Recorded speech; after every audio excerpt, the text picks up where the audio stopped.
आइए दोस्तों, आज हम लोग कोशिका यानी सेल चैप्टर को पढ़ने वाले हैं।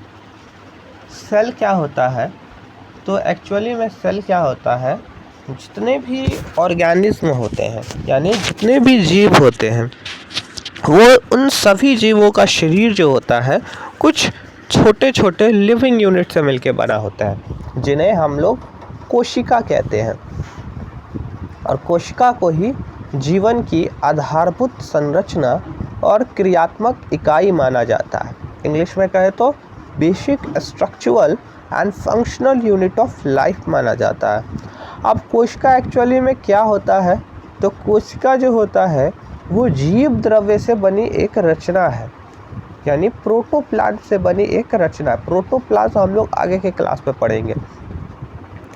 अब इस प्रोटोप्लाज्म में बहुत सारे जो केमिकल तत्व होते हैं, रासायनिक तत्व होते हैं, वो एक साथ संयोजन कर यौगिक के रूप में यानी कंपाउंड के रूप में उपस्थित रहते हैं। जैसे अकार्बनिक कंपाउंड में जल हो गया, लवण हो गया, जबकि कार्बनिक कंपाउंड का बात करें तो इसमें प्रोटीन, वसा, कार्बोहाइड्रेट, न्यूक्लिक एसिड के रूप में उपस्थित रहते हैं। अब कोशिकाओं में काफ़ी विविधता भी पाई जाती है। जैसे जीवों की जो कोशिका है उनके शेप में, साइज़ में, नंबर में काफ़ी विभिन्नता होती है। जैसे कि सबसे छोटी कोशिका जो है उसका नाम है फ्लूरोनिमोनिया, जबकि सबसे बड़ी कोशिका है शुतुरमुर्ग का अंडा। कोशिका विभिन्न रूपों की भी होती है। जैसे कुछ ऐसे जीव होते हैं जिनका शरीर केवल एक ही कोशिका का बना होता है। जैसे कि अमीबा होता है, पैरामीशियम हो गया, क्लेमाइडोमोनास हो गया।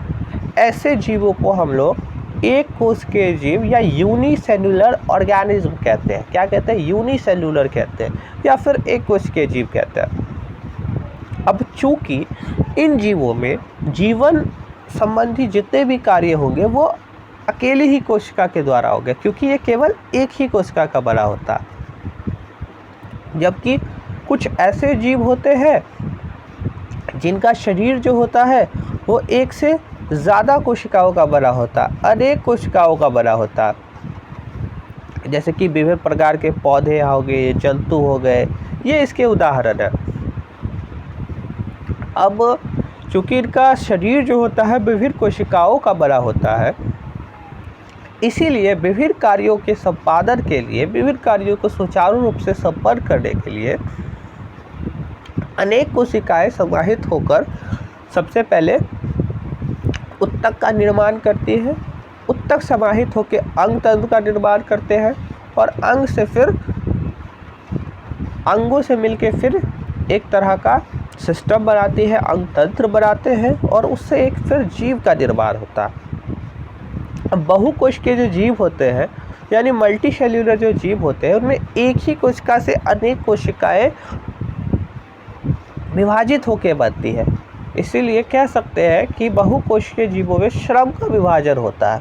किसका विभाजन होता है? श्रम का विभाजन होता है। तो आज हम लोगों ने पढ़ा एक कोशिकीय जीव, बहुकोशिकीय जीवों के बारे में और कुछ कोशिका से रिलेटेड इन्फॉर्मेशन के बारे में। आगे के क्लास में हम लोग इसके आगे की चीज़ों को जानेंगे। अभी के लिए बस इतना ही।